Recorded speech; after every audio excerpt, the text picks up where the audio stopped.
Hey, what's up, everybody? It's Joseph Ward, your historical homeboy, right here on the On the Shoulders of Giants YouTube channel. Thank you for tuning in, for checking me out, and being a part of this journey. We're here to give you the sung and unsung heroes of the African diaspora that you probably wouldn't learn about. So thank you for rocking with us. And I just want to let you know that we're now on Patreon. So you can become a patron and help us empower and educate as many communities as possible throughout the African diaspora. www.patreon.com/OTSOG.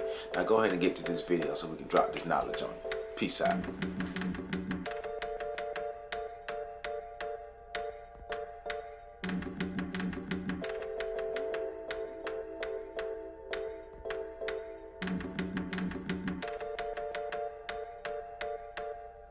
Viola Desmond.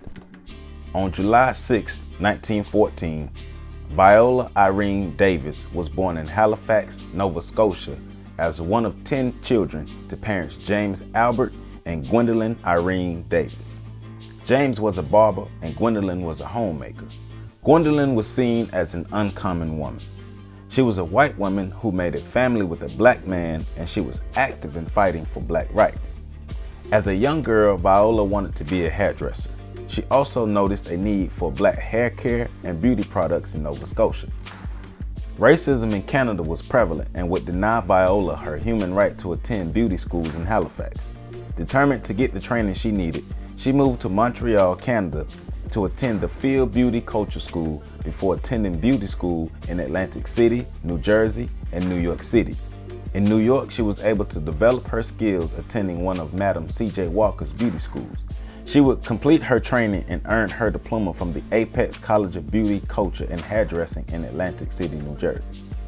After completing her beautician training, Viola returned to Halifax, where she opened her own beauty salon in 1937 to serve black clients.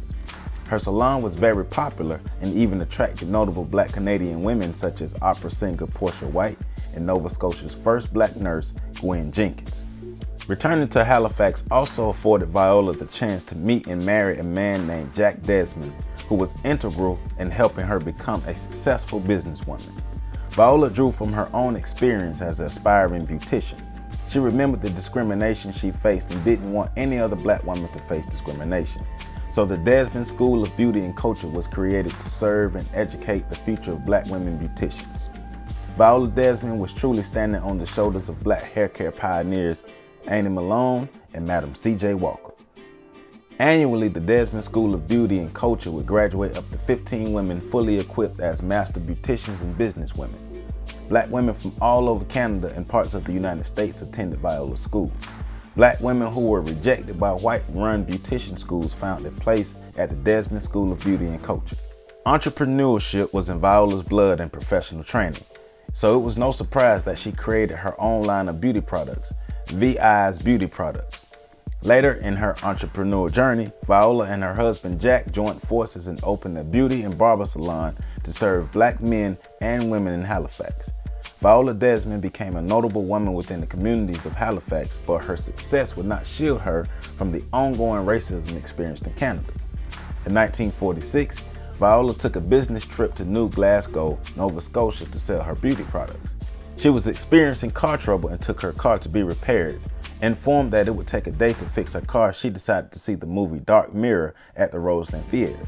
Unaware that the theater was segregated, she proceeded to sit on the main floor instead of the balcony that was reserved for black patrons.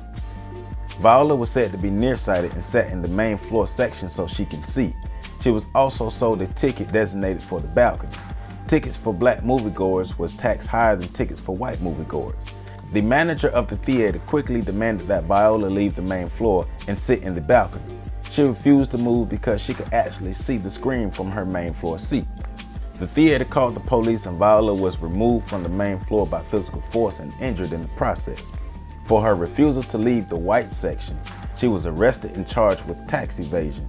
It was a 1-cent difference in tax between black and white movie tickets. Viola was forced to pay a $20 fine along with $6 in court fees to be released from jail. After her release from jail, Viola and her husband discussed her arrest. He attempted to encourage her to drop the matter and move on with her life. Encouraged by her minister, She followed her heart and took the case to court to claim her justice.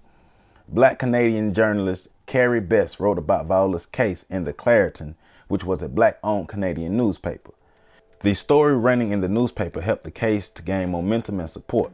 The Nova Scotia Association for the Advancement of Colored People learned of her case and decided to help her fight the case. Viola was able to hire Frederick William Bissett as her lawyer, but was unsuccessful in filing a lawsuit against the theater. Tax evasion was the crime that the Canadian government was set on charging Viola Desmond with, even though Viola tried to buy a main floor ticket, but they were not sold to black patrons.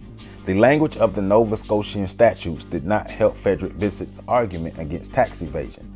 Many people believe that he failed her as a lawyer for trying to argue the tax evasion angle instead of the angle of racial discrimination.